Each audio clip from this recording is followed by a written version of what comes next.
ಶರೀರ ಜೀವಾತ್ಮನ ಹೇಗೆ ಅಂದ್ರೆ ಗೃಹಸ್ಥನಿಗೆ ಆಶ್ರಯವೂ ಹೌದು ಮತ್ತು ಆ ವಸ್ತುಗಳ ಸೇಕರಣೆ ಮಾಡ್ಲಿಕ್ಕೂ ಹೌದಂತ. ಹೀಗೆ ಇನ್ನು ಮುಂದೆ 91ನೇ ಶ್ಲೋಕದಲ್ಲಿ ಸ್ಥೂಲಶ್ಯ ಸಂಭವ ಜರ ಮರಣಾನಿ ಧರ್ಮ ಸ್ಥೂಲಾದ್ಯಯ ಬಹುವಿಧ ಸುಷುತಾದಿ ಅವಸ್ಥಾ ವರ್ಣ ಆಶ್ರಮಾದಿ ನಿಯಮ ಬಹುವಿಧ ಆಮಯ ಪೂಜಾ ಅವಮಾನ ಮುಖ ವಿಶೇಷತಾ ಅಂತ ಈ ಶ್ಲೋಕದ ಅಭಿಪ್ರಾಯಗಳಲ್ಲಿ ಹೇಳ್ತಾರಮ್ಮ. ಈ ಸ್ಥೂಲ ಶರೀರ ಇಷ್ಟೇ ಅಲ್ಲ, ಇನ್ನೂ ವಿಚಾರ ಮಾಡೋ ಶಿಷ್ಯ ಅಂತಾರಮ್ಮಲ್ಲಿ. ಹೇಗೆ ಅಂದ್ರೆ ಸ್ಥೂಲಶ್ಯ ಸಂಭವ ಜರ ಮರಣಾನಿ ಧರ್ಮ ಅಂದ್ರು.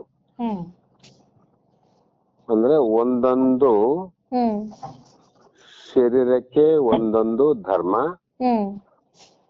ಒಂದೊಂದು ಇಂದ್ರಿಯಾದಿಗಳಿಗೆ ಒಂದೊಂದು ಧರ್ಮ. ಅದೇ ಪ್ರಕಾರ ಸ್ಥೂಲ ಶರೀರದ ಧರ್ಮ ಏನು ಅಂದ್ರೆ ಈ ಧರ್ಮವನ್ನ ಈ ಶರೀರದ ಗುಣ ಮತ್ತು ಅವಗುಣ, ಇದರ ಒಳ್ಳೆತನವನ್ನ ಮತ್ತು ಕೆಟ್ಟತನವನ್ನ ಪೂರ್ಣವಾಗಿ ನಾವು ತಿಳಿದುಕೊಳ್ಳಬೇಕಂತ. ಅದನ್ನ ತಿಳಿಬೇಕಾಗಿದ್ರೆ ಆ ವಸ್ತುವಿನ ಲಕ್ಷಣವನ್ನ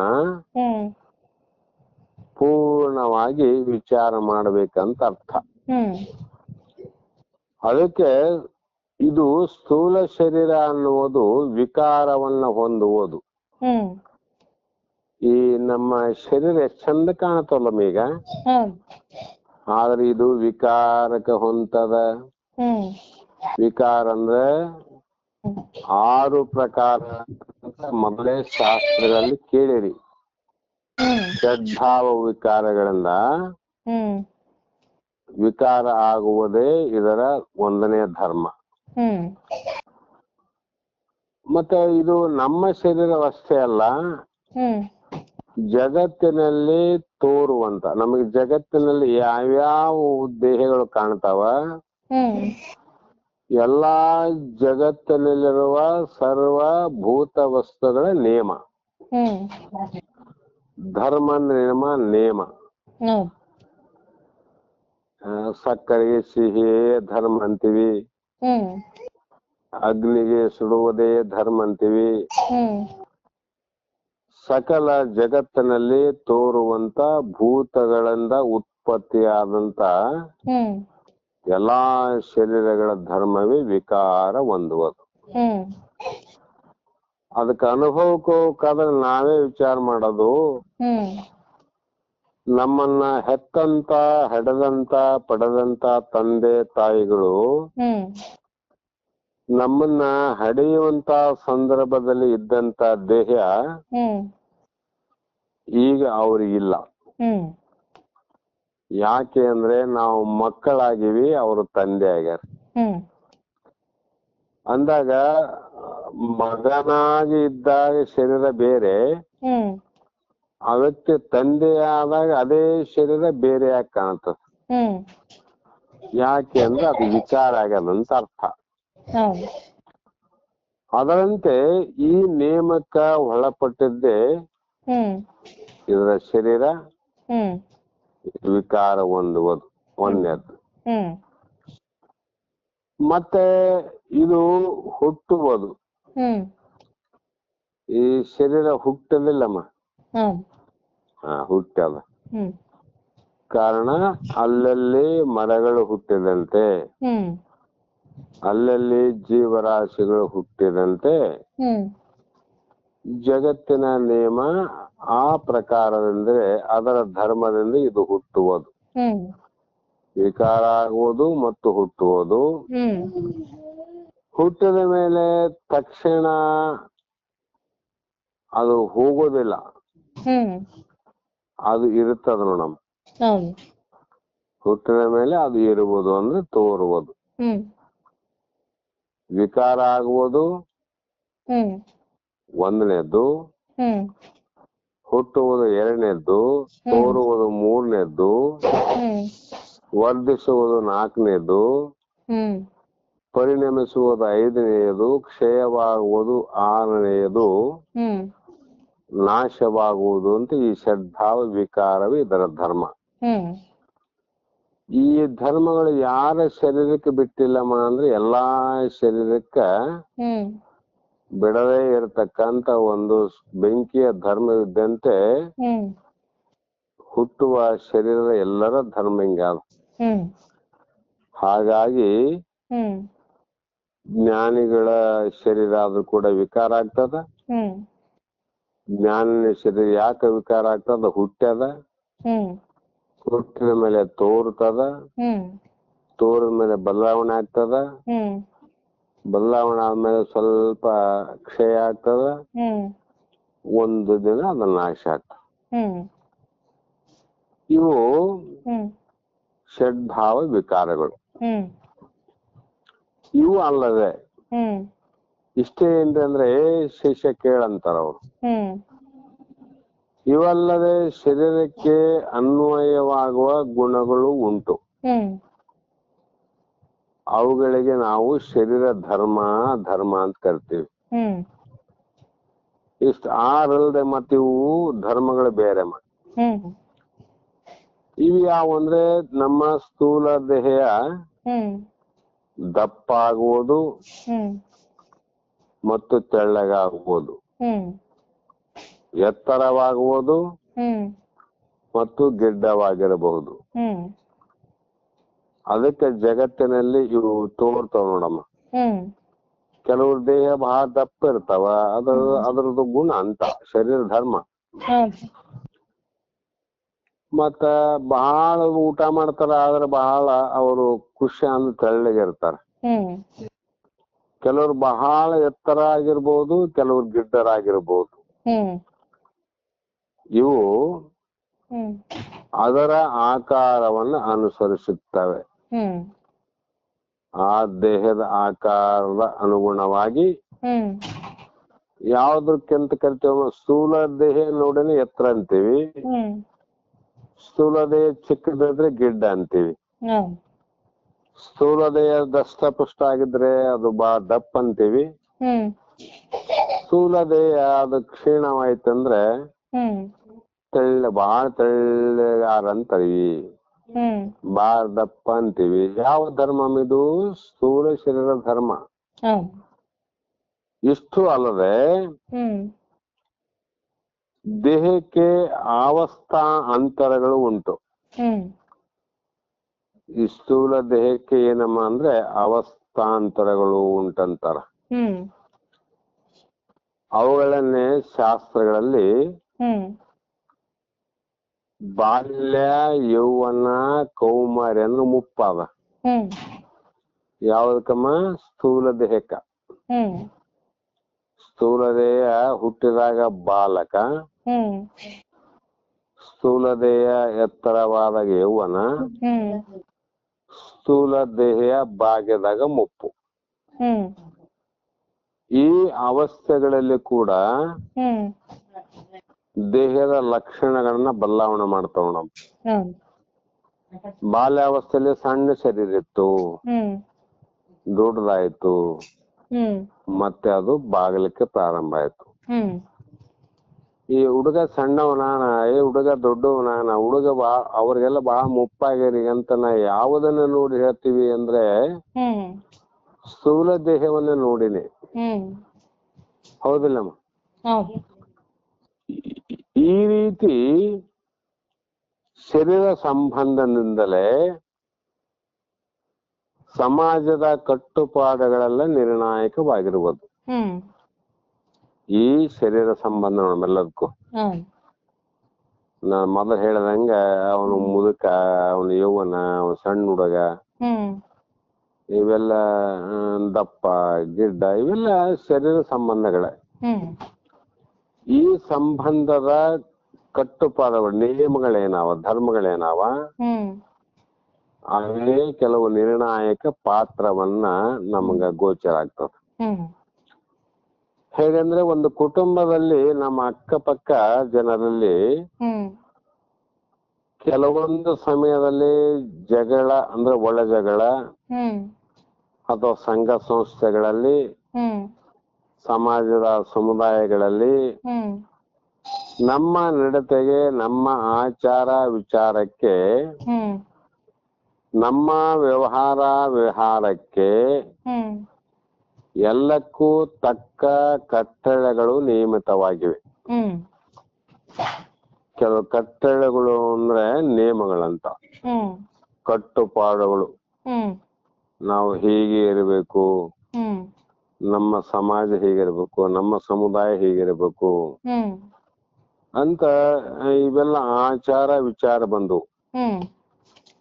ಈ ಆಚಾರ ವಿಚಾರ ಏನ್ ಮಾಡಿದ್ರೆ ಅನಂತ ರೀತಿ ಕಟ್ಟುಪಾಡುಗಳನ್ನು ಮಾಡಿದವು.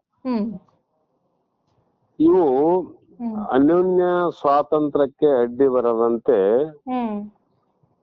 ಸುಶಿಕ್ಷಿತ ಸಮಾಜದ ನಿರ್ವಹಣೆಗೆ ಧಕ್ಕೆ ಬರದಂತೆ ನಿಯಮಗಳು ನಿರ್ಮಾಣವಾಗಿವೆ.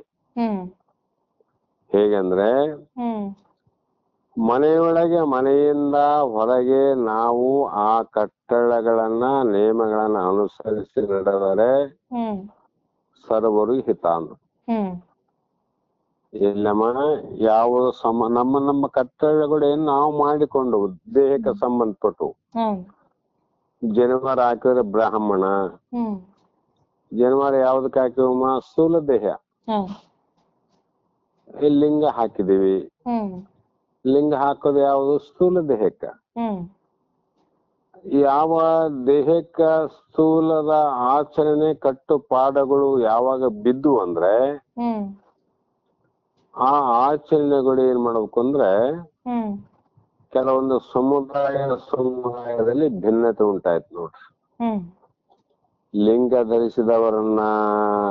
ಧರಿಸಿದವರು ಸಹನೆ ಮಾಡಂಗಿಲ್ಲ, ಜನಿವಾರ ಹಾಕಿದವ್ರನ್ನ ಇವರು ಸಹನೆ ಮಾಡಂಗಿಲ್ಲ, ಇವರನ್ನ ಅವರು ಸಹನೆ ಮಾಡಂಗಿಲ್ಲ. ಇವೆಲ್ಲ ಯಾವ ವಿಚಾರ ಅಂದ್ರೆ ದೇಹದಿಂದ ಮಾಡಿಕೊಂಡಂತ ಧರ್ಮಗಳಿವು. ಜನಿವಾರದಲ್ಲಿ ಏನು? ನಮ್ಮ ದಾರದ ಎಳೆ ಆದ, ಲಿಂಗದಲ್ಲಿ ಒಂದು ದಾರ, ಒಂದು ಲಿಂಗ ಆದ. ಇವಿರಲಿ ಇಲ್ಲಂತಲ್ಲ, ಇವು ಸುಶಿಕ್ತ ಸಮಾಜದ ನಿರ್ವಹಣೆ ಅಂದು. ಒಂದು ಒಳ್ಳೆಯ ಪವಿತ್ರವಾದ ಸಮಾಜವನ್ನ ನಿರ್ಮಾಣ ಮಾಡ್ಲಿಕ್ಕೆ ಮಾಡಿಕೊಂಡಂತ ಕಟ್ಟುಪಾಡುಗಳು. ನಾವು ಲಿಂಗಾಯತರು, ಬ್ರಾಹ್ಮಣರು, ಈ ವೈಶ್ಯರು, ಶೂದ್ರರು ಇದ್ರು ಕೂಡ ಮನೆಯಿಂದ ಹೊರಗೆ ನಾವು ಆ ಕಟ್ಟಳೆಗಳನ್ನ ನಿಯಮಗಳನ್ನ ಅನುಸರಿಸಿ ನಡೆದರೆ ಸರ್ವರು ಹಿತಾಂತ. ಎಲ್ಲಮ್ಮ ಮನೆಯಿಂದ ಆ ಕಟ್ಟುಪಾಡುಗಳನ್ನ ನಾವು ಮನೆಯ ಒಳಗೆ ಮತ್ತು ಮನೆಯ ಹೊರಗೆ ಅಂದ್ರೆ ಏನ್ ಅರ್ಥ ಮಾಡ್ಬೇಕಂದ್ರೆ ಬಹಿರಂಗದಲ್ಲಿ ಮತ್ತು ಅಂತರಂಗದಲ್ಲಿ ಆ ಕಟ್ಟಳೆಗಳನ್ನ ಮೀರಬಾರದಂತ. ಮನೆಯೊಳಗೆ ಲಿಂಗಾಯತರು ಅಂತೀವಿ, ಮನೆಯೊಳಗೆ ಬ್ರಾಹ್ಮಣರು ಅಂತೀವಿ, ಮತ್ತೆ ಹೊರಗಡೆ ಹೋದಾಗ ಎಲ್ಲವನ್ನ ಮರೆತು ಮಾಡಬಾರದನ್ನ ಮಾಡಿ ತಿನ್ನಬಾರದನ್ನ ತಿಂದು ಮನೆಗೆ ಬರ್ತೇವೆ. ಮನೆಯೊಳಗೆ ಮಾತ್ರ ನಾವು ಮುಟ್ಟಲ್ಲ ಅಂತೀವಿ, ಅಥವಾ ಹೊರಗಡೆ ಮುಟ್ಟಿ ಮನೆಯೊಳಗೆ ಮುಟ್ಟಲ್ಲ ಅಂತ ಹೇಳ್ತೀವಿ. ಕೆಲವರು ಮನೆಯೊಳಗೆ ಉಪಯೋಗ ಮಾಡಿ ಹೊರಗೆ ನಾವು ಬ್ರಾಹ್ಮಣರು ಲಿಂಗಾಯತ ಅಂತ ಹೇಳ್ತೀವಿ. ಇದು ಸಮಂಜಸವಾದದ್ದಲ್ಲ ಅಂತ. ನಮ್ಮ ಧರ್ಮ ಕಟ್ಟುಪಾಡುಗಳು ನಮ್ಮ ಒಳಗಿರ್ಬೇಕು ಮತ್ತು ಹೊರಗನು ಇರ್ಬೇಕಂತ. ಅಂದ್ರೆ ಆಚಾರದಲ್ಲಿ ಮತ್ತು ವಿಚಾರದಲ್ಲಿ ಬರ್ಬೇಕಂತವು. ಈ ರೀತಿ ಶರೀರ ಅವಸ್ಥೆಗಳ ಸ್ಥಿತಿ ಗತಿಗಳನ್ನು ಅನುಸರಿಸಿ ಪಾಲಿಸಬೇಕಾದ ಕಟ್ಟುಪಾಡುಗಳು ಇವೆ ಅಂದ್ರು. ಶರೀರ ಅವಸ್ಥೆಗಳನ್ನ ಅದರ ಸ್ಥಿತಿಗತಿಯನ್ನು ಇರುವಿಕೆಯನ್ನು ಯಾವ ಅವಸ್ಥೆಯಲ್ಲಿ ಇದೆ ಶರೀರ, ಮುಪ್ಪಾವಸ್ಥೆಯಲ್ಲಿ ಯಾವ ಕಟ್ಟುಪಾಡುಗಳನ್ನ, ಯೌವನದಲ್ಲಿ ಯಾವುದನ್ನ, ಮತ್ತೆ ಬಾಲ್ಯದಲ್ಲಿ ಯಾವುದಂತೆ ವಿಚಾರ ಮಾಡಿ ಮತ್ತು ಆ ಕಟ್ಟಳೆಗಳನ್ನ ಪಾಲನೆ ಮಾಡಬೇಕು. ಈಗ ಮುಪ್ಪಾವಸ್ಥೆ ಆಗಿ ಅವರಿಗೆ ಕೆಲವು ರೀತಿಯಿಂದ ಊಟ ಉಪಚಾರದಲ್ಲಿ ಬಾಳ ಲಕ್ಷ ಇಡ್ಬೇಕು. ಅವರು ಮತ್ತೆ ಒಪ್ಪತ್ತು ಒಂದೇ ಹೊತ್ತು ಊಟ ಮಾಡಬೇಕು, ನೀವು 2 ದಿನಕ್ಕೊಮ್ಮೆ ಊಟ ಮಾಡಬೇಕು, ದಶಮಿ ಮಾಡ್ಬೇಕು, ಏಕಾದಶಿ ಮಾಡ್ಬೇಕು, ಅದು ಮಾಡ್ಬೇಕು ಇದು ಮಾಡ್ಬೇಕಂತ ಆ ವೃದ್ಧರಿಗೆ ಹೇಳಿದ್ರೆ ಅವ್ರ ಗತಿ ಏನಾಗ್ತದ, ಬಹಳ ಕಷ್ಟ ಆಗ್ತದ. ಅದಕ್ಕೆ ಆಯಾ ಅವಸ್ಥೆ ಸ್ಥೂಲ ದೇಹದ ಅವಸ್ಥೆಯನ್ನು ನೋಡಿಕೊಂಡು ಆ ಕಟ್ಟುಪಾಡುಗಳನ್ನ ಮಾಡಬೇಕು. ಮತ್ತೆ ಇಷ್ಟೇ ಅಲ್ಲದೆ ಇವುಗಳಿಗೆ ಆಶ್ರಮ ಧರ್ಮಗಳು ಉಂಟು. ಸ್ಥೂಲವಾದ ಶರೀರಕ್ಕೇನೆ ಆಶ್ರಮ ಧರ್ಮ ಅಂತ. ಅಲ್ಲಿ ಗೃಹಸ್ಥ, ವಾನಪ್ರಸ್ಥ, ಬ್ರಹ್ಮಚರ್ಯ, ಸನ್ಯಾಸ ಇವು ಆಶ್ರಮ ಧರ್ಮಗಳು. ಇವು ಕೂಡ ದೇಹಕ್ಕ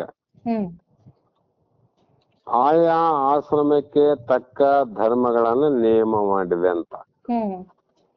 ಗೃಹಸ್ಥ ಹೀಗಿರ್ಬೇಕು, ವಾನಪ್ರಸ್ಥ ಹೀಗಿರ್ಬೇಕು, ಸನ್ಯಾಸಿ ಹೀಗಿರ್ಬೇಕು, ಬ್ರಹ್ಮಚಾರಿ ಹೀಗಿರ್ಬೇಕಂತ. ಇವೆಲ್ಲ ಯಾವಕ್ಕೆ ಸಂಬಂಧಪಟ್ಟದ್ದಮ್ಮ ಅಂದ್ರೆ ಸ್ಥೂಲವಾದ ದೇಹ ಸಂಬಂಧ. ಹೌದಲ್ಲ? ಇಷ್ಟು ವಿಚಾರಗಳು ಏನಮ್ಮಂದ್ರೆ ಈ ಶ್ಲೋಕದಲ್ಲಿ ದೇಹಕ್ಕೆ ಸಂಬಂಧಪಟ್ಟವು. ಆದ್ರೆ ಜೀವಾತ್ಮ ದೇಹಕ್ಕಿಂತ ತಾನು ಬೇರೆಯಾಗಿದ್ದರೂ ಕೂಡ ಈ ದೇಹದ ತಾನು ಎಂಬ ಭಾವನೆಯಿಂದ ಇವೆಲ್ಲ ನೇಮ, ನಿತ್ಯ, ಕಟ್ಟವು, ಪಾಡು, ಹುಟ್ಟು, ಸಾವು, ವಿಕಾರ ಎಲ್ಲವೂ ನನಗಂತ ವಿಚಾರ ಮಾಡಿದ್ ನೋಡು. ಆದರೆ ದೇಹಕ್ಕೆ ನಿಗದಿಪಡಿಸಿರುವ ಶಿಸ್ತು ಒಂದು, ದೇಹದ ಒಂದು ಶಿಸ್ತು ಅದು ಬೇರೆ. ಆದ್ರೆ ಇವೆಲ್ಲವೂ ಕೂಡ ಜೀವಾತ್ಮನಿಗೆ ಇವು ಸಂಬಂಧಪಟ್ಟವಲ್ಲ ಅಂತ.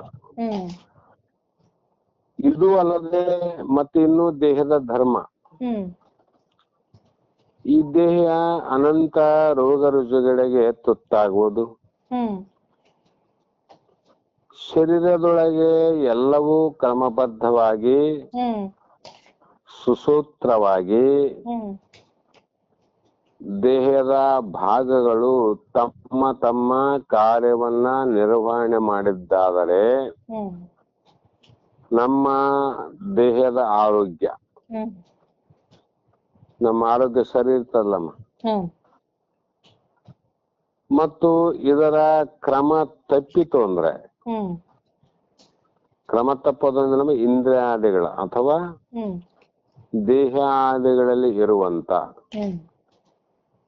ಪ್ರತಿಯೊಂದು ನರ ನಾಡಿಗಳಿಂದ ಎಲುಬು, ಚರ್ಮ ಮತ್ತು ಮಲ, ಮೂತ್ರ ಈ ಎಲ್ಲಾ ಏನು ಸಪ್ತ ಧಾತುಗಳಾವಲ್ಲಮ್ಮ, ಆ ಧಾತುಗಳು ಕ್ರಮಬದ್ಧವಾಗಿ ತಮ್ಮ ತಮ್ಮ ಕಾರ್ಯವನ್ನು ಮಾಡ್ತಾ ಇದ್ರೆ ಈ ದೇಹ ಯಾವಾಗ್ಲೂ ಆರೋಗ್ಯವಾಗಿ ಕಾಣ್ತದ ಸ್ಥೂಲ ದೇಹ. ಕ್ರಮ ತಪ್ಪಿತು ಅಂದ್ರೆ ಅನಾರೋಗ್ಯ ಆತದ ನೋಡ್ರಿ. ಆವಾಗ ಏನದ ರೋಗ ಬಂತು ಅಂತೀವಿ ನಾವು. ಇದು ದೇಹಕ್ಕೆ ಅನಂತ ರೀತಿಯ ಮಾನ ಅಥವಾ ಪೂಜೆ ಮರ್ಯಾದೆ ಇವೆಲ್ಲ ಕೂಡ ಸಲ್ಲಬಹುದು.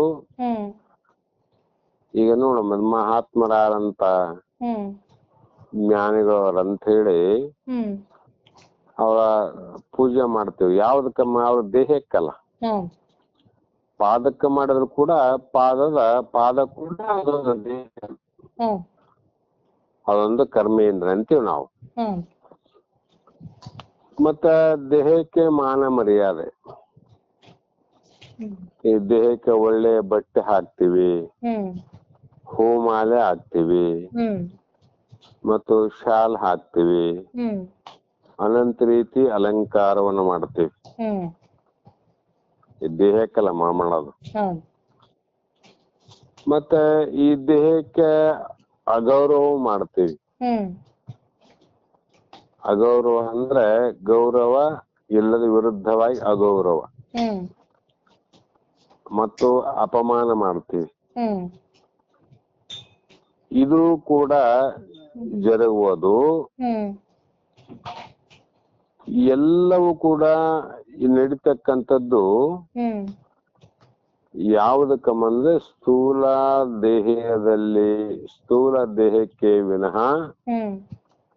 ಸ್ಥೂಲ ದೇಹದಲ್ಲಿರುವ ಆತ್ಮಗೆ ಇವೆಲ್ಲ ಇಲ್ಲ. ಹೌದಲ್ಲ? ಆತ್ಮನ ಇಲ್ಲೇ ಇಲ್ಲ. ಅದಕ್ಕಾಗಿ ವಿಚಾರವಂತರು ಮಾನ ಮತ್ತು ಅಪಮಾನ, ಗೌರವ ಮತ್ತು ಅಗೌರವ ಆದಂತ ಸಂದರ್ಭದಲ್ಲಿ ಮಾನಕ್ಕೂ ಕೂಡ ಹಿಗ್ಗೋದಿಲ್ಲ, ಅಪಮಾನ ಅದಕ್ಕೆ ಕುಗ್ಗೋದಿಲ್ಲ. ಮತ್ತೆ ಪೂಜೆ ಮಾಡಿದಾಗ ಹಿಗ್ಗೋದಿಲ್ಲ, ಮಾಡದೇ ಇದ್ದಾಗ ಕುಗ್ಗೋದಿಲ್ಲ. ಯಾಕೆ ಅಂದ್ರೆ ಅವರು ಸರಿಯಾಗಿ ತಿಳ್ಕೊಂಡಾರ, ಇದೆಲ್ಲವೂ ದೇಹಕ್ಕೆ ನಡೆಯುವಂತ ಧರ್ಮಗಳೇ ವಿನಃ ಈ ಒಳಗಿರುವಂತ ಆತ್ಮನಿಗಲ್ಲ. ಇಷ್ಟೆಲ್ಲಾ ವಿವರಣೆಯನ್ನ ಯಾಕೆ ಕೊಟ್ರಮ್ಮಂದ್ರೆ ನಮ್ಗೆ ಸ್ವಲ್ಪ ಸ್ವಲ್ಪ ತಿಳ್ಕೊಂಡಿವಿ. ದೇಹ ಅಂದ್ರೆ ಏನು? ದೇಹ ಅಂದ್ರೆ ಪಂಚ ಮಹಾಭೂತದಿಂದ ಆಗ್ಯದ, ಪಂಚೀಕೃತಗೊಂಡು ಇದು ಏನಾಗ್ಯದ 25 ತತ್ವಗಳಿಂದ ತಯಾರಾದಂತ ಒಂದು ಸ್ಥೂಲವಾದ ದೇಹ ಅಂದಿವಿ. ಆದ್ರೆ ಆ ಸ್ಥೂಲವಾದ ದೇಹಕ್ಕೆ ಎಷ್ಟು ಕಟ್ಟುಪಾಡುಗಳಾವ, ಸ್ಥೂಲವಾದ ದೇಹಕ್ಕ ಎಷ್ಟು ಧರ್ಮಗಳಾವ, ಇಷ್ಟೆಲ್ಲವನ್ನ ಇಲ್ಲಿಯವರೆಗೆ ಹೇಳದ ಕಾರಣ ಏನಂದ್ರೆ, ಯಾವನು ಸ್ಥೂಲ ದೇಹ ಅಂತ ನಾನು ತಿಳ್ಕೊಂಡನು ಅವನಿಗೆ ಈ ಸ್ಥೂಲ ಶರೀರದ ಲಕ್ಷಣಗಳು ಆತನಿಗೆ ಮನವರಿಕೆ ಆಗಲಿ ಎಂಬುದಕ್ಕಾಗಿ, ಅವನಿಗೆ ಅನುಭವ ಆಗ್ಲಿ. ಈ ಸ್ಥೂಲ ಶರೀರ ನಾನು ನಾನು ನಾನು ಅಂತ ಅಭಿಮಾನ ಪಡ್ತಾನಲ್ಲಮ್ಮ, ಈ ಸ್ಥೂಲ ಶರೀರ ನೀನ್ ಹೆಂಗ ಆಗ್ತಿದೆ ಅಂತ. ಇಷ್ಟೆಲ್ಲಕ್ಕೂ ನೀನು ಬೇರೆ ಆಗಿದ್ದಿ. ಹುಟ್ಟವನಲ್ಲ, ವಿಕಾರ ಆಗುವವನಲ್ಲ, ಮುಪ್ಪಲ್ಲ, ನೀನು ಆಶ್ರಮ ಇಲ್ಲ, ಧರ್ಮ ಇಲ್ಲ, ನಿನಗೆ ರೋಗ ಇಲ್ಲ, ಮಾನಿಲ್ಲ, ಮರ್ಯಾದಿಲ್ಲ, ಗೌರವ ಇಲ್ಲ, ಅಪಮಾನ ಇಲ್ಲ. ಇವೆಲ್ಲವೂ ಇರೋದು ನೀನು ಕಡೆಗೆ ಆಗಿರ್ತಕ್ಕಂತ ದೇಹದಲ್ಲಿರುವಂತ ಆತ್ಮ. ಇದನ್ನ ಶರೀರವು ಜೀವಾತ್ಮನ ನಿಲಯ ಅಷ್ಟೆ. ಗೃಹಸ್ಥನ ಒಂದು ಆಶ್ರಯಕ್ಕೆ ಮನೆ ಹೇಗೆಯೋ ಜೀವನು ಆಶ್ರಯ ಪಡಲಿಕ್ಕೆ ಒಂದು ಮನೆ ಅಂತ ತಿಳ್ಕೊ ಅಷ್ಟೆ. ಮನೆಯಲ್ಲಿದ್ದವ್ರು ಮನೆ ಆಗ್ಲಿಕ್ಕೆ ಸಾಧ್ಯ ಇದೆ ನಮ್ಮ? ಈಗ ನೀವು ಅಲ್ಲಿ ಅಪಾರ್ಟ್ಮೆಂಟ್ ಅಲ್ಲಿ ಇದ್ದೀರಿ, ಅಪಾರ್ಟ್ಮೆಂಟ್ ನಿಮ್ಗೆ ಇರ್ಲಿಕ್ಕೆ ಆಶ್ರಯ ಅಷ್ಟೇ, ಅದು ನೀವಲ್ಲ. ಮನೆ ನೀವಲ್ಲ, ನೀವು ಮನೆ ಅಲ್ಲ. ದೇಹ ಆತ್ಮನಲ್ಲ, ಆತ್ಮ ದೇಹ ಅಲ್ಲ. ಈ ರೀತಿ ಹಾಗೂ ಇದು ನಮ್ಮ ಅನುಭವಗಳ ಉಗ್ರಾಣ. ಈ ರೀತಿಯಾಗಿ ಅನುಭವವನ್ನು ಮಾಡಿ ಸ್ಥೂಲ ಶರೀರವನ್ನ ಅರಿತುಕೊಳ್ಳಬೇಕು ಅಂತ ಮಹಾತ್ಮರ ಒಂದು ನಿರ್ಣಯ ನೋಡಮ್ಮ. ಹೀಗೆ ಜ್ಞಾನೇಂದ್ರಿಯ ಮತ್ತು ಕರ್ಮೇಂದ್ರಿಯಗಳು, ಈ ಸ್ಥೂಲ ಶರೀರ ಆಯ್ತಲ್ಲಮ್ಮ, ಈಗ ಜ್ಞಾನೇಂದ್ರಿಯಗಳು ಬುದ್ಧಿ ಇಂದ್ರಿಯಾಣಿ ಶ್ರವಣಂ ತ್ವಗಕ್ಷಿ ಘ್ರಾಣಂ ಚ ಜುಹ ವಿಷಯಾವಬೋಧಾನಾತ್ ವಾಕ್ಪಾಣಿಪಾದ ಗುದ ಮುಪಸ್ಥ ಕರ್ಮೇಂದ್ರಿಯಾಣಿ ಪ್ರವಣೇನ ಕರ್ಮಸು ಅಂದ್ರು. ಬುದ್ಧಿ ಇಂದ್ರಿಯಾಣಿ ಅಂತ ಇಲ್ಲಿ ಬುದ್ಧೀಂದ್ರಿಯಾಣಿ ಅಂದ್ರೆ ಜ್ಞಾನೇಂದ್ರಿಯ ಅಂತ ಅರ್ಥ ಮಾಡ. ಕರ್ಮಾಣಿ ಅಂದ್ರೆ ಕರ್ಮವನ್ನ ಮಾಡುವಂತ ಕರ್ಮೇಂದ್ರಿಯಗಳು ಅಂತ ಅರ್ಥ. ಇಲ್ಲಿ ಘ್ರಾಣಂ ಅಂದ್ರೆ ಮೂಗು, ಜುವಾಚ ಅಂದ್ರೆ ನಾಲಿಗೆ, ಶ್ರವಣ ಅಂದ್ರೆ ಕಿವಿ, ತ್ವಕ್ ಅಂದ್ರೆ ಚರ್ಮ, ಅಕ್ಷಿ ಅಂದ್ರೆ ಕಣ್ಣು. ಇವು ಏನ್ ಮಾಡ್ತಾವ್ರಿ ಅಂದ್ರೆ ಕಿವಿಗಳು, ಚರ್ಮ, ಕಣ್ಣುಗಳು, ಮೂಗು, ನಾಲಿಗೆ ಇವುಗಳು ಇವು ವಿಷಯಗಳನ್ನ ತಿಳಿಸುವುದರಿಂದ ಜ್ಞಾನೇಂದ್ರಿಯಗಳು ಎನಿಸುವವು. ಜೀವಾತ್ಮನಿಗೆ ಹೊರಗಿನ ವಿಷಯಗಳನ್ನು ತಿಳಿಸಿಕೊಡ್ತಾವ ನೋಡ್ರಿ. ವಾಕು ಅಂದ್ರೆ ಕೈ ಕಾಲುಗಳು ಮತ್ತ ಗುಧ ಉಪಸ್ಥಗಳು ಇವ್ ಏನ್ ಮಾಡ್ತಾವ್ರಿ ಅಂದ್ರೆ ಕರ್ಮಗಳಲ್ಲಿ ಪ್ರವೃತ್ತವಾಗಿರುವುದರಿಂದ ಇವಕ್ಕೆ ಕರ್ಮೇಂದ್ರಿಯಗಳು ಎನಿಸಿದವು. ಈ ಕಾರಣ ಇಂತಹ ಸ್ಥೂಲವಾದ ಶರೀರದಲ್ಲಿ ಸೂಕ್ಷ್ಮ ಅಂದ್ರೆ ಸ್ಥೂಲ ಶರೀರದ ವಿವರಣೆಯ ನಂತರ ಈಗ ಒಳಗ ನಮ್ಮ ಸೂಕ್ಷ್ಮ ದೇಹಕ್ಕೆ ಸಂಬಂಧಪಟ್ಟವು ಇವು. ಅವುಗಳ ವಿಚಾರವನ್ನ ಈ ಶ್ಲೋಕದಲ್ಲಿ ವರ್ಣನೆ ಮಾಡ್ತಾರೆ. ಸೂಕ್ಷ್ಮ ಶರೀರದ ಇಂದ್ರಿಯಗಳು ತಮ್ಮ ಶಕ್ತಿಗಳನ್ನ ಸ್ಥೂಲ ದೇಹದ ಮೂಲಕ ಇವೇನ್ ಮಾಡ್ತವ್ರೆ ಅಭಿವ್ಯಕ್ತಗೊಳಿಸುತ್ತವೆ. ಇವು ವ್ಯಕ್ತ ಆಗಬೇಕಾಗಿದ್ರೆ ಮೊದಲು ಸೂಕ್ಷ್ಮವಾದ ಇಂದ್ರಿಯಗಳ ಶಕ್ತಿಯಿಂದ ಇವು ವ್ಯಕ್ತ ಅಂದ್ರೆ ತೋರ್ತಾವಂತ. ಈ ಸ್ಥೂಲ ದೇಹಕ್ಕೆ ಒಂದು ಅಂಗಾಂಗಗಳು, ಈ ಅಂಗಾಂಗಗಳು ಏನ್ ಮಾಡ್ತಾವ್ರಂದ್ರೆ ಬಾಹ್ಯ ಜಗತ್ತಿನ ವಸ್ತುಗಳ ಸಂಪರ್ಕದಿಂದ ಅವುಗಳ ಜ್ಞಾನವನ್ನ ಅಂತಃಕರಣಕ್ಕೆ ತಂದು ಕೊಡುತ್ತವೆ. ಇವು ಮನಸ್ಸಿಗೆ ತಂದು ಹಾಕ್ತಾವಮ್ಮ. ಯಾವ ಬಾಹ್ಯ ಜಗತ್ತಿನ ವಸ್ತು, ಮೊದಲೇ ಹೇಳಿನಿ ಬಾಹ್ಯ ಜಗತ್ತಂದ್ರೆ ಏನು ಅಂತ. ಇವೆಲ್ಲ ಹೊರಗಾವಲ್ಲ ವಸ್ತುಗಳು, ಒಳಗಿಲ್ಲ. ಆದ್ರೆ ಹೊರಗಿನ ಒಳಗ್ ತರಬೇಕಲ್ರಿ. ನಮ್ಗ್ ಬೇಕಿದ್ದಂತ ಹಾಲು, ತುಪ್ಪ, ಕಾಳು, ದವಸ, ಧಾನ್ಯ ಎಲ್ಲ ಹೊರಗಿರ್ತಾವಿಲ್ಲಮ್ಮ. ಹೊರಗಿದ್ದು ಏನ್ ಮಾಡ್ತೀವಿ ಅಂದ್ರೆ ನಾವು ಒಳಗ್ ತರ್ತೀವಿ ಮನೆ ಒಳಗ. ಹೀಗೆ ಹೊರಗಿದ್ದ ಬಾಹ್ಯ ಜಗತ್ತಿನ ವಸ್ತುಗಳ ಸಂಪರ್ಕವನ್ನ ಮಾಡಿ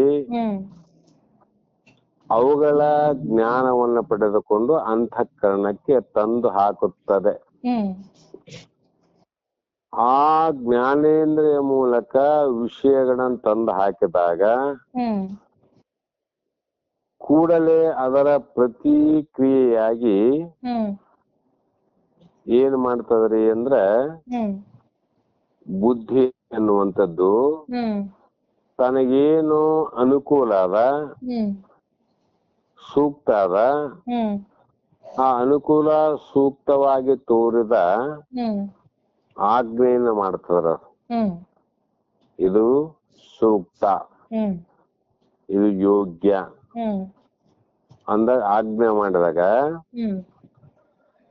ಆ ತಕ್ಷಣವೇ ಕ್ರಿಯಾ ಪ್ರಚೋದನೆ ಪ್ರಾರಂಭ ಆಗ್ತದ್ರಿ. ಕ್ರಿಯೆ ಅಂದ್ರೆ ಕರ್ಮ ಮಾಡ್ಲಿಕ್ಕೆ ಪ್ರಾರಂಭ ಮಾಡ್ತಾವ. ಜ್ಞಾನೇಂದ್ರಗಳು ಕರ್ಮ ಮಾಡಂಗಿಲ್ಲಮ್ಮ. ಕರ್ಮ ಮಾಡೋದು ಕರ್ಮೇಂದ್ರಗಳೇ ಕರ್ಮ ಮಾಡ್ತಾವ. ಆ ತಕ್ಷಣದಲ್ಲೇ ಕ್ರಿಯೆ ಶುರು ಆತ್ ನೋಡ್ರಿ. ಸೂಕ್ತ ಅಂದದ್ದು ತಗೋದು, ಸೂಕ್ತವಾದನ್ನ ನೋಡೋದು, ಮತ್ತ ಅನಂತ ವ್ಯವಹಾರಗಳ ಕ್ರಿಯೆಗಳು ಪ್ರಾರಂಭ ಆಗ್ತಾವ.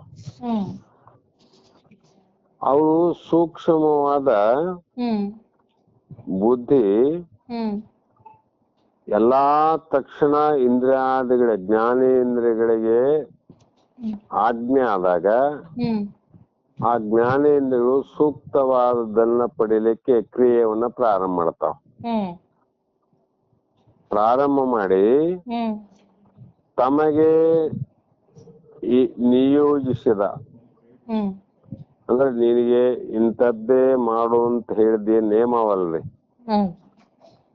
ಅವು ಹೊರಗಡೆ ಹೋಗಿ ಕಿವಿ ತನ್ನ ನಿಯಮವನ್ನ, ಕಣ್ಣು ತನ್ನ ನಿಯಮವನ್ನ, ನಾಲಿಗೆ ತನ್ನದೇ ನಿಯಮವನ್ನ ಇವು ಪ್ರಾರಂಭ ಮಾಡ್ತಾವ್ರಿ. ಪ್ರಾರಂಭ ಮಾಡಿ ಬಾಹ್ಯ ವಿಷಯಗಳಿಂದ ಬರುವ ಪ್ರಚೋದನೆಗಳನ್ನ ಸ್ವೀಕಾರ ಮಾಡ್ತಾವ. ಬಾಹ್ಯ ವಿಷಯಗಳಿಂದ ಬರ್ತಕ್ಕಂತ ಪ್ರಚೋದನೆ ಅಂತ ಅದೇನ್ ಮಾಡ್ತದ್ರಿ ಅಂದ್ರೆ ಸುಖ ದುಃಖ ಮತ್ತು ಮಿಶ್ರ ಅದೇ ನೋಡ್ರಿ ಪ್ರಚೋದನೆ ಮಾಡೋದು. ಅದಕ್ಕೆ ಒಂದ್ಸಲ ನೋಡಿದಾಗ ಇದು ಬಹಳ ಚಲೋ ಅದ, ಇದು ಚಲೋ ಇಲ್ಲ ಅಂತೀವಿ. ಇವೆಲ್ಲ ವಸ್ತುಗಳು ನಮ್ಮ ಒಳಗ್ ಹೋಗಿ ಪ್ರಚೋದನೆ ಮಾಡ್ಲಿಕ್ ಪ್ರಾರಂಭ ಮಾಡಿದ್ವಿ. ಹೊರಗಿದ್ವಲ್ಲ ಅವೆಲ್ಲ ಈಗ ಒಳಗ್ ಬಂದು ಇಷ್ಟೆಲ್ಲ ಪ್ರಾರಂಭ ಆದವು. ಆ ಪ್ರಚೋದನೆಗಳನ್ನ ಸ್ವೀಕರಿಸಿ ಅವುಗಳಿಗೆ ತಕ್ಕ ಪ್ರತಿಕ್ರಿಯೆಗಳನ್ನು ಕರ್ಣಗಳ ಮೂಲಕ ವ್ಯಕ್ತಪಡಿಸುವುದೇ ಬದುಕಿನ ಸಂಕೇತ. ಬದುಕಂದ್ರೆ ಏನಮ್ಮ ಇದೆ ನೋಡ್ರಿ. ಅವುಗಳನ್ನ ಸ್ವೀಕಾರ ಮಾಡಿ ಅವುಗಳಿಗೆ ತಕ್ಕ ಪ್ರತಿಕ್ರಿಯೆಯನ್ನ ಏನಮ್ಮ ಇದು ಎಲ್ಲಾ ಇಂದ್ರಿಯಗಳ ಮುಖಾಂತರವಾಗಿ ಮನಸ್ಸು ಮತ್ತು ಬುದ್ಧಿ ಪ್ರತಿಕ್ರಿಯೆಗಳನ್ನು ಕೊಡ್ತಾವ. ಅದು ಪ್ರತಿಕ್ರಿಯೆ ಒಂದು ಪ್ರೇಮ ಮಾಡ್ತದ, ಇಲ್ಲ ಅಪ್ರೇಮ ಮಾಡ್ತದ, ಒಂದ್ಸಲ ಸುಖ ಪಡ್ತದ, ಇನ್ನೊಂದ್ಸಲ ದುಃಖದ ಪ್ರತಿಕ್ರಿಯೆಯನ್ನು ಕೊಡ್ತಾವು. ಯಾಕಂದ್ರೆ ಹೊರಗಿನ ವಿಷಯಗಳಲ್ಲಿ ಅವೆಲ್ಲ ಸುಖರಹಿತವಾದಂತ ವಸ್ತುಗಳು. ಸುಖ ಆದಂತ ಪಡಿತು ಅದರ ಯಾವ ಕಾರ್ಯರೂಪದಲ್ಲಿ ಅವು ನಮಗೆ ಪ್ರಚೋದನೆ ಕೊಡ್ಲಿಕ್ಕೆ ಪ್ರಾರಂಭ ಆಯ್ತು, ಅವುಗಳ ಭೋಗಕ್ಕಾಗಿ ಪ್ರಚೋದನೆ ಮಾಡ್ತದ, ಇಲ್ಲಾಂದ್ರೆ ತ್ಯಾಗಕ್ಕಾದ್ರೂ ಮಾಡ್ತದ. ಇನ್ನೊಂದ್ ಸ್ವಲ್ಪ ಅದ ಪಡಿಬೇಕಂತ ಅನಿಸ್ತದ, ಇಲ್ಲಾಂದ್ರೆ ಇದನ್ನ ಬಿಡ್ಬೇಕಂತ ಅನಿಸ್ತದ. ಈ ಕರ್ಣಗಳ ಮೂಲಕ ವ್ಯಕ್ತಪಡಿಸುವುದೇ ಸಂಕೇತ, ಜಗತ್ತಿನ ಸಂಕೋಚ. ನಮ್ಮ ಬದುಕಿನಲ್ಲಿ ಏನೋ ಈಗ ಇದೇ ಸಂಕೇತ ಅಲ್ಲ. ಇದು ಬೇಕು ಅಥವಾ ಬೇಡ, ಅದು ಬೇಡ ಅಥವಾ ಇದು ಬೇಕು. ಬೇಕು ಬೇಡ ಎನ್ನುವುದೇ ನಿಜವಾದ ಬದುಕಿನ ಸಂಕೇತ ಆಗಿ ಕೂತೀಗ. ಆದರೆ ಹೊರ ಪ್ರಪಂಚದ ಪ್ರಚೋದನೆಗಳನ್ನು ನಮ್ಮ ಅಂತಃಕರಣಕ್ಕೆ ತರುವ ಸೂಕ್ಷ್ಮ ಇಂದ್ರಿಯಗಳೇ ಜ್ಞಾನೇಂದ್ರಿಯಗಳು. ಇವೇನಮ್ಮ, ಇವು ಸಾಧನಗಳಂತ. ಈಗ ನಮ್ಮ ಮನೆಯಲ್ಲಿ ಒಲೆ ಉರಿಬೇಕಾದ್ರೆ ಗ್ಯಾಸ್ ಒಂದು ಸಾಧನ, ಹೌದಲ್ಲ? ಅದು ಗ್ಯಾಸ್ ಅಂದ್ರೆ ಹೊರಗಿದ್ದದ್ದು ಒಳಗೆ ತಂದು ಅದನ್ನ ಏನ್ ಮಾಡ್ತೀವ್ರಿ ಅಂದ್ರೆ ಸಾಧನ ಅಂತ ಅದು. ಹೀಗೆ ಅದನ್ನ ಒಂದು ಬಹಳ ಬಹಳ ಸುರಕ್ಷತೆಯಲ್ಲಿರುವಂತ ಒಂದು ಸಿಲಿಂಡರ್ನ ಒಳಗಡೆಂದ್ರೆ ತಂದು ಉಪಯೋಗ ಮಾಡೋಕು ವಿನ ಅದು ಬೇರೆ ರೀತಿಯಿಂದ ತಂದು ಬಳಸುವಂತದ್ದಲ್ಲ. ಅದೇ ರೀತಿ ಇವು ಜ್ಞಾನೇಂದ್ರಿಯಗಳು ಈ ವಿಷಯಾದಿಗಳಲ್ಲಿರುವ ಎಲ್ಲವನ್ನ ಜೀವನಿಗೆ ತಂದು ಕೊಡುವಂತ ಸಾಧನಗಳಿವು. ಸೂಕ್ತವಾಗಿ ಇದೆ, ಇದಕ್ಕೆ ಜ್ಞಾನೇಂದ್ರಿಯ ಅಂತ ತಿಳಿಯುವವು ಅಂತ. ಕರ್ಮೇಂದ್ರಿಯಗಳು ತಿಳಿಸಿಕೊಂಬುವು. ಜ್ಞಾನೇಂದ್ರಿಯ ಆಜ್ಞೆಯನ್ನ ಮಾಡುವುದು, ಆಜ್ಞೆಯನ್ನ ಪರಿಪಾಲಿಸುವುದು ಕರ್ಮೇಂದ್ರಿಯಗಳು. ಇವಕ್ಕ ನಿಜವಾಗಿ ಒಡೆಯ ಯಾರು ಅಂದ್ರೆ ಇಂದ್ರಿಯಾಣ ಮನೋನಾಥ. ಆ ಮನಸ್ಸು ಯಾವ ಪ್ರಚೋದನೆಗೊಳಗಾಗಿ ಯಾವದು ವೃತ್ತಿ ರೂಪಕವಾಗ್ತದ ಆವಾಗ ಜ್ಞಾನೇಂದ್ರಿಯ ಮತ್ತು ಕರ್ಮೇಂದ್ರಿಯ ಕಾರ್ಯ ನಡೀತದೆ ನೋಡ್ರಿ. ಇಲ್ಲಿ ಇಂಜಿನಿಯರ್ ಮಾಡ್ಬೇಕು, ವರ್ಕರ್ಸ್ ಮಾಡ್ಬೇಕು ಕೆಲಸ ಪ್ಲಾಂಟ್ ಅಲ್ಲಿ. ಯಾಕೆ ಓಡ್ತದಂದ್ರೆ ಇಬ್ಬರು ಕೆಲಸ ಇರ್ತದಂತ ಅಲ್ಲಿ. ಮತ್ ನಿದ್ದೆಗೆ ಇಬ್ಬರಿಗೆ ಕೆಲಸ ಇಲ್ಲ ನೋಡಮ್. ಇಂಜಿನಿಯರಿಗೂ ಕೆಲಸ ಇಲ್ಲ ಮತ್ತು ಸೇವಕರಿಗೂ ಕೆಲಸ ಇಲ್ಲ ಅಂತ. ಅದೇ ರೀತಿಯಾಗಿ ಕಣ್ಣು, ಕಿವಿ, ಚರ್ಮ, ಮೂಗು ಮತ್ತು ನಾಲಿಗೆ ಇವೇ ನಮ್ಮ ಪಂಚ ಜ್ಞಾನೇಂದ್ರಿಯಗಳು. ಬಾಹ್ಯ ಜಗತ್ತಿನ ಪ್ರಚೋದನೆಗಳು ನಮಗೆ ಬಂದು ತಲುಪಿದಾಗ ನಾವು ಕೂಡಲೇ ಅವುಗಳಿಗೆ ತಕ್ಕ ಪ್ರತಿಕ್ರಿಯೆಯನ್ನು ವ್ಯಕ್ತಪಡಿಸುತ್ತೇವೆ. ನಮ್ಮೊಳಗೆ ಬರ್ಲಿಲ್ಲ ಅಂದ್ರೆ ನಾವು ಪ್ರತಿಕ್ರಿಯೆನೇ ಮಾಡಂಗಿಲ್ಲ. ಈಗ ಯಾವುದೋ ಒಂದು ನೋಡಲಾರದ ವಸ್ತು ಅಥವಾ ನೋಡಿದ ವಸ್ತು, ಒಂದು ಮನೆಯಲ್ಲಿ ತಯಾರು ಮಾಡದ ಒಂದು ಪದಾರ್ಥ, ಇವತ್ತು ನೀವೆಲ್ಲ ಪ್ರಸಾದಕ್ಕಂತ ಹೇಳಿ ಎಲ್ಲ ದೊಡ್ಡ ಕೆಲಸ ಮಾಡಿ ಕಳಿಸಿದಮ್ಮ ಊಟಕ್ಕಂತ. ಅದು ವಸ್ತು ಹೊರಗಿದ್ದಾಗ ನಾ ವಸ್ತುವಿನ ಬಗ್ಗೆ ಪ್ರತಿಕ್ರಿಯೆ ಕೊಡಂಗಿಲ್ಲ. ಆ ವಸ್ತು ನಾನು ಸ್ವೀಕಾರ ಮಾಡಿದಾಗ ನೀವು ಮಾಡಿದ ಪದಾರ್ಥಗಳು ಅವು ರುಚಿನೋ ಅರುಚಿನೋ ಮತ್ತೆ ಸಿಹಿನೋ ಕಹಿನೋ ಯೋಗ್ಯವಾಗಿತ್ತು ಅಯೋಗ್ಯವಾಗಿರ್ತಕ್ಕಂತ ಪ್ರತಿಕ್ರಿಯೆ ಕೊಡ್ಲಿಕ್ಕೆ ಪ್ರಾರಂಭ ಆಗ್ತದೆ. ಹೌದಿಲ್ಲ? ಅವು ಹೊರಗೆ ಇತ್ತು ಅಂದ್ರೆ ಪ್ರತಿಕ್ರಿಯೆ ಕೊಡಕ್ ಬರಂಗ. ಯಾಕಂದ್ರೆ ಅದು ರುಚಿ ನನಗೆ ನಾಲಿಗೆ ಸ್ಪರ್ಶ ಆಗಿಲ್ಲಲ್ಲ. ಪದಾರ್ಥ ನಾಲಿಗೆ ಸ್ಪರ್ಶ ಆದಾಗ ಅದರ ಬಗ್ಗೆ ಪ್ರತಿಕ್ರಿಯೆ ಕೊಡ್ಲಿಕ್ಕೆ ಪ್ರಾರಂಭ ಆಯ್ತು. ಅಂದ್ರೆ ಇದು ಏನ್ ಮಾಡ್ತದಮ್ಮ, ಜ್ಞಾನೇಂದ್ರಿಯಕ್ಕೆ ತಲುಪಿದಾಗ ಹೀಗೆ ಪ್ರತಿಕ್ರಿಯೆಯನ್ನ ವ್ಯಕ್ತಪಡಿಸಿ ನಮ್ಮ ಪ್ರತಿಕ್ರಿಯೆಯು ದೇಹದ ಕರ್ಮೇಂದ್ರಿಯಗಳ ಮೂಲಕ ಕ್ರಿಯಾ ರೂಪದಲ್ಲಿ ಪ್ರಕಟವಾಗುತ್ತದೆ. ಹೇಗೆ ಪ್ರಕಟ ಆಗ್ತದಂದ್ರೆ ಕರ್ಮೇಂದ್ರಿಯ ಮೂಲಕ ಕ್ರಿಯಾ ರೂಪದಲ್ಲಿ ಪ್ರಕಟ ಆಗ್ತದೆ. ಅದೇ ನಾಲಿಗೆ ಹೇಳಂಗಿಲ್ಲ ನಿಮಗ, ಚೆನ್ನಾಗಿತ್ತು ತಾಯಿ, ಬಹಳ ಅಮೃತ ಸಮಾನ ಇತ್ತು ಅಂತ ಹೇಳಂಗಿಲ್ಲ. ಇಲ್ಲ ಇದು ಸರಿಯಾಗಿದ್ದಿಲ್ಲ ಅಂತ ಕೂಡ ನಾಲಿಗೆ ಅದು ಕ್ರಿಯೆ ಗೊತ್ತಾಗ್ಯದಮ್ಮ ಅದಕ್ಕೆ. ಆದ್ರೆ ಅದನ್ನ ಪ್ರತಿಕ್ರಿಯೆ ವ್ಯಕ್ತಪಡಿಸ್ಬೇಕಾದ್ರೆ ವಾಕ್ ಅಂದ್ರೆ ಕರ್ಮೇಂದ್ರಿಯವಾದ ಬಾಯಿಯಿಂದನೇ ಹೇಳ್ಬೇಕು ನಾನು. ಹೌದಲ್ಲ? ಅಂದ್ರೆ ಏನಾದವು ಅಂದ್ರೆ ಅದು ರುಚಿ ನೋಡಿದ್ದೊಂದು, ಅದ್ರ ಬಗ್ಗೆ ಹೇಳೋದೊಂದು, ಒಂದಕ್ಕೊಂದು ಸಂಬಂಧ ಅಂತ. ಹಾಗೆ ನಾವು ಕರ್ಮೇಂದ್ರಿಯ ಮೂಲಕ ಪ್ರತಿಕ್ರಿಯೆಯನ್ನು ಕೊಡ್ತೀವಿ. ವಾಕ್ ಅಂದ್ರೆ ವಾಕು ಅಂದ್ರೆ ಬಾಯಿ, ಕೈ, ಕಾಲು, ಗುದ, ಉಪಸ್ಥ ಇವೇ ನಮ್ಮ ಶರೀರದ ಕರ್ಮೇಂದ್ರಿಯಗಳಲ್ಲಮ್ಮ. ಸ್ಥೂಲ ದೇಹದಲ್ಲಿ ತೋರ್ತಾವ. ಸ್ಥೂಲ ದೇಹದಲ್ಲಿ ಜ್ಞಾನೇಂದ್ರಿಯ ತೋರ್ತಾವ ಮತ್ತು ಕರ್ಮೇಂದ್ರಿಯಗಳು ತೋರ್ತಾವ. ಇವು ಏನ್ ಮಾಡ್ತಾವಂದ್ರೆ ನಮ್ಮ ಮಾನಸಿಕ ಕ್ರಿಯೆಯನ್ನ ಕರ್ಮಗಳ ಮೂಲಕ ವ್ಯಕ್ತಪಡಿಸುವುದರಿಂದ ಇವು ಕರ್ಮೇಂದ್ರಿಯಗಳು ಎನಿಸುವವು. ಕರ್ಮೇಂದ್ರ ಅಂತ ಯಾಕೆ ಕರ್ಮ ಮಾಡೋದಕ್ಕೆ ಕರ್ಮೇಂದ್ರ. ಕರ್ಮ ಅಂದ್ರೆ ಕ್ರಿಯೆ ಮಾಡ್ತಾವಂತೇವು.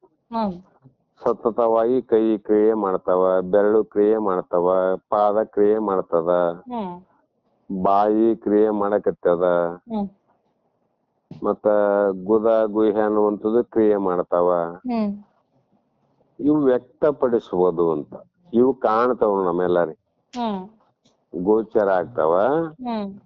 ಆ ಕಾರಣ ಇವುಗಳಿಗೆ ಕರ್ಮೇಂದ್ರಿಯ ಮತ್ತು ಅವುಗಳಿಗೆ ಜ್ಞಾನೇಂದ್ರಿಯ ಅಂತ ಕರೆದ್ರು. ಈ ರೀತಿಯಾಗಿ ಬುದ್ಧೇಂದ್ರಿಯ ಮೊದಲು ಮಾಡಿಕೊಂಡು, ಬುದ್ಧೇಂದ್ರಿಯ ಜ್ಞಾನೇಂದ್ರಿಯ ಅಂತ ಈ ರೀತಿಯಾಗಿ ಈ ಶರೀರದಲ್ಲಿ ನಡೆಯುವಂತ ಕ್ರಿಯೆಗಳು ಒಂದು ಯಾವ ರೀತಿ ತಯಾರಾಯ್ತು, ಈ ದೇಹದಲ್ಲಿ ಏನೇನು ಸಾಮಾನುಗಳವ, ಯಾವ ಈ ಸಾಮಾನು ಯಾವ ಕ್ರಿಯೆಯನ್ನು ಮಾಡ್ತದ. ಸಾಮಾನ್ಯವಾಗಿ ಒಂದ್ ಕಾರ್ಗೆ ಬ್ರೇಕ್ ಏನ್ ಮಾಡ್ತದ, ಕ್ಲಚ್ಚಿನ ಕಾರ್ಯ ಏನು, ಗೇರಿನ ಕಾರ್ಯ ಏನು ಅನ್ನುವಂತ ಹಲವು ವಿಧಗಳು ಕೂಡಿ ಒಂದು ಮೋಟಾರು ಅಥವಾ ಒಂದು ಕಾರು ಹೇಗೆ ತಯಾರಾಗಿದೆಯೋ, ಯಾವ್ಯಾವ ಕ್ರಿಯೆ ಹೇಗೆ ಮಾಡುತ್ತೇವೆ ಅನ್ನುವಂತೆ ದೇಹ ಅನ್ನುವಂಥದ್ದು ಯಾವ್ಯಾವುದರಿಂದ ಯಾವ್ಯಾವ ಕ್ರಿಯೆಗಳನ್ನ ಮಾಡಿ ಹೇಗೆ ಹೋಗುತ್ತದೆ ಅನ್ನುವುದನ್ನ ಇಲ್ಲಿಯವರೆಗೆ ಆಚಾರ್ಯರು ಹೇಳ್ತಾ ಬಂದ್ರಮ್ಮ. ನಂತರ ಇಷ್ಟೆಲ್ಲ ಹೇಳದ ಯಾಕಂದ್ರೆ ಇವು ಕೂಡ ನೀನಲ್ಲ, ಇವೇನಮ್ಮ ನೀನಲ್ಲ. ಯಾಕಂದ್ರೆ ನೀನು ಆತ್ಮ, ನೀನು ಜೀವಾತ್ಮನಿದ್ದಿ. ಇವೆಲ್ಲವೂ ಪಂಚಮಹಾಭೂತದಿಂದ ಪಂಚೀಕೃತಗೊಂಡು ಎಲ್ಲಾ ದೇಹದ ಧರ್ಮಗಳು, ಕ್ರಿಯೆಗಳು, ಸಾಧನೆಗಳು ಮತ್ತು ಕರ್ಮಗಳು ನಿನಗೆ ಇವು ಇಲ್ಲ. ಆದರೆ ನೀನು ಇದು ನಾನು ಅಂತ ಭಾವದಿಂದ ತಿಳ್ಕೊಂಡ ಕಾರಣ ಎಲ್ಲದರ ಕ್ರಿಯೆ, ಪ್ರತಿಕ್ರಿಯೆ, ಇದು ಹಿಡಿಯುವುದು ಮತ್ತು ಬಿಡುವುದು, ಬೇಕು ಅನ್ನುವುದು, ಬೇಡ ಅನ್ನುವುದು, ಒಂದು ಸುಖ ಒಂದು ದುಃಖ ಅನ್ನುವಂಥದ್ದು ತಿಳ್ಕೊಂಡ ಕಾರಣ ಏನಂದ್ರೆ ದೇಹ ನಾನನ್ನುವ ಅಭಿಮಾನ ಆಗ್ಯದ. ಯಾರಿಗೆ? ಜೀವಾತ್ಮನಿಗೆ. ತಾನಲ್ಲದ ದೇಹ ತನ್ನದು ಅಂತ ಕಲ್ಪನೆ ಆಗ್ಯದ ಅನ್ನುವುದನ್ನ ವಿಚಾರ ಮಾಡೋದಕ್ಕಾಗಿ ಇಷ್ಟು ದೇಹದ ಲಕ್ಷಣವನ್ನ ನಮ್ಗ ಮಹಾತ್ಮರು ಹೇಳ್ತಾರ. ಮುಂದಿನ ಶ್ಲೋಕ ನಾಳೆ ದಿನ ವಿಚಾರ ಮಾಡೋಣ ಅಂತಕ್ಕಂಥ ಮಾತನ್ನ ಹೇಳಿ ಇಲ್ಲಿಗೆ ಮಂಗಲವನ್ನು ಹೇಳೋಣ.